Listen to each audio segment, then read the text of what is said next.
Hello mga kaprobinsya! Pasensya na nga pala at medyo natagalan na ang ating pag-upload ng video. Ay aring video na ere, dapat nakapost na talaga nung isang araw pa. Kaya laang nawala yung aking mga voice over. Hindi ko nga laang din po alam kung bakit nawala. Siguro bagay sa sobrang antok ko hindi ko baga na-save. Kaya ngayon ko lang are may upload. Gawa na ngayon ko lang din nga malalagyan ng voice over. Ay are talaga kahapon ko pa dapat alagyan ng voice over nga nila ang inabot ng tamat. Kaya ngayon lang di malalagyan. And by the way, andyan nga pala kami niyan sa dagat. Huy na English siya. At yung mga oras nga pala yan kami nasa tabing dagat. Gawa ng kami inabot na ng hibas. Gawa ng kami ng hibasan. Ano daw? Hindi ko rin naintindihan yun Kayo ba? Naintindihan nyo ba yun? Ay siya, ay kayo na lang pong bahalang umintindi nung sinabi kong iyon. Tama nga pala nagabuhay na ng apoy dyan. Gawa ng iluluto na nga namin aring kalantigas at kasag na aming nahuli sa panghibasan. O yan nga pala nahugasan na namin ha. Huwag kayong mga judgmental masyado. Charot lang! Kasi nga inalagyan na yan ng mga pampalasa ng aking kapatid. At yan buhay na nga yung inabuhay-buhay ni mama kaninang mamahalos ayaw na nga mabuhay. Ano raw? Ang gulo ko talaga mag voice over ngayon. Napapansin ko lang. Pero kayo na lang umintindi at ako'y ganirila ang talaga magsalita kapag ako inatamad. Jari,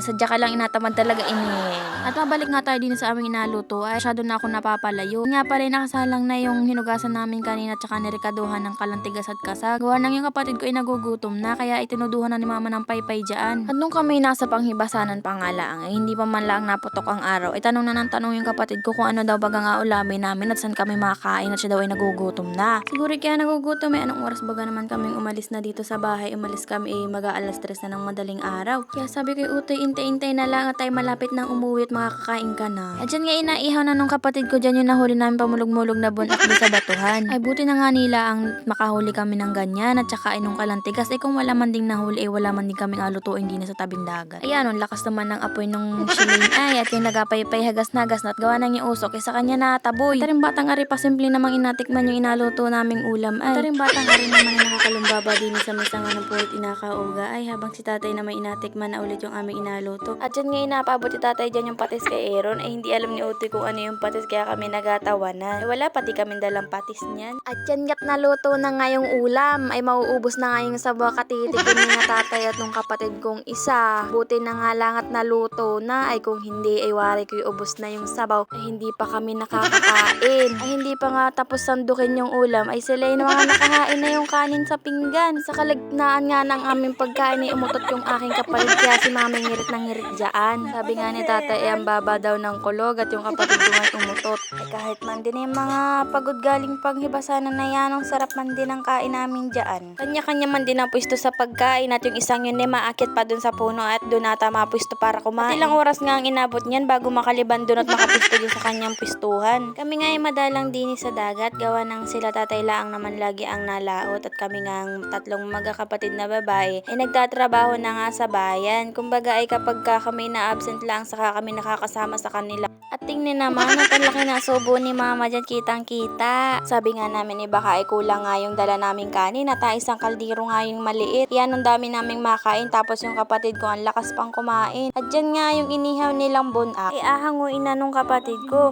Kaya nga nilang ay wala na nga yung kabaak gawa na hindi pa nga luto ay inapapak na nga nila. Sabi ko na nga laang ay kakaiba naman yung inyong inihaw na isda at wala na yung kabaak. Kaya yung kapatid ko naman ay nakakatkot na nga yung laman ng isda at hindi na nga niya makuha kasi nga buto na lang yung natira ay tinik pala. Nakakamiss yung ganitong klase ng banding na pagtapos nyong magtrabaho ay makain kayo sa tabing ilog. Tapos ang ganda-ganda pa ng view tapos ang lakas ng hangin. Pero mas masaya siguro kung kasama din namin dyan yung iba naming kapatid. Yung dalawa kasi ay nasa school tapos yung dalawa naman ay nasa tindahan kasi nga may trabaho ngayon. Ako naman ay hindi pumasok kasi nagsama nga ako sa panguhan ng balatan. At nga isa kong kapatid yan sa mapa ng tingin din sa ulam at kaunti nga yung nakuha niya. At kung inahanap ninyo kung nasaan yung nagapaypay kanina ay naeri nga ay nagsulo na ng puwisot niyo nga makita sa camera. At yun nga ay malapit na nga kaming matapos kumain dyan. Gawa ng nataib na rin kailangan na din namin umuwi kasi nga magluluto pa ng balatan. Ay siya hanggang din nila ang muna. Bukas na lang po ulit. Salamat sa panonood. Natabi ko ng ilog.